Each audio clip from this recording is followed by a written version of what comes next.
começando aqui o nosso noticiário informativo desta segunda-feira, hoje dia 21 de março, começando aqui com o noticiário internacional, porque o ministro das Relações Exteriores da Turquia, Mevlut Cavusoglu, disse que Rússia e Ucrânia estão perto de chegar a um acordo sobre questões concretas.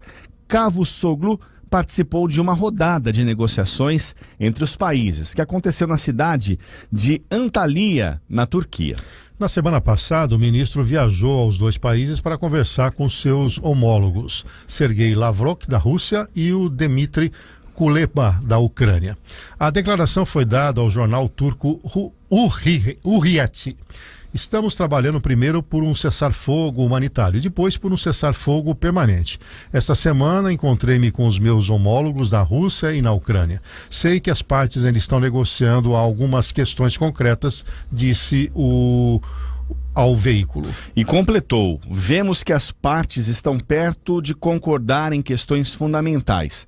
Não é fácil chegar a um acordo enquanto os civis estão morrendo, mas ainda assim houve um avanço. Agora 6 horas mais 13 minutos, falando nesse conflito, o Brasil recebeu 894 ucranianos desde o início da guerra entre Rússia e Ucrânia, no dia 24 de fevereiro, informou a Polícia Federal. O número se refere à chegada de cidadãos da Ucrânia até esta sexta-feira. Além disso, segundo a Polícia Federal, houve 28 pedidos de visto de permanência no país no período.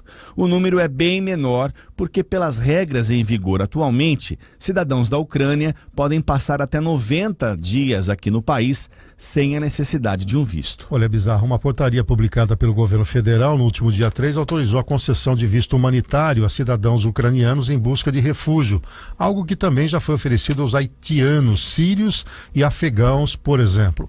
O visto humanitário tem validade de até 180 dias. Depois desse período, os imigrantes ucranianos terão direito à residência temporária de 2 anos e poderão reivindicar residência permanente aqui no Brasil.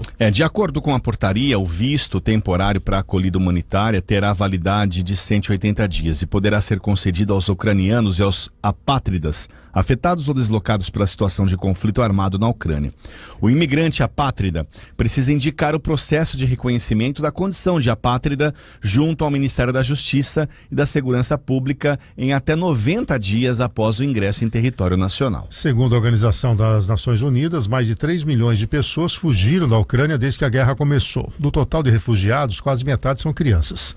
Além de quem fugiu para fora do país, a ONU identificou também que outros 2 milhões de pessoas se deslocaram por dentro da Ucrânia para tentar se proteger de bombardeio em cidades menos atacadas. Já entre os que cruzaram as fronteiras do país, o principal destino é a Polônia, que registra cerca de 60% do fluxo total, seguida de países vizinhos como Romênia e Eslováquia. Quem tem acompanhado os noticiários, a gente fica com o coração na mão, né? Pessoas, famílias fugindo.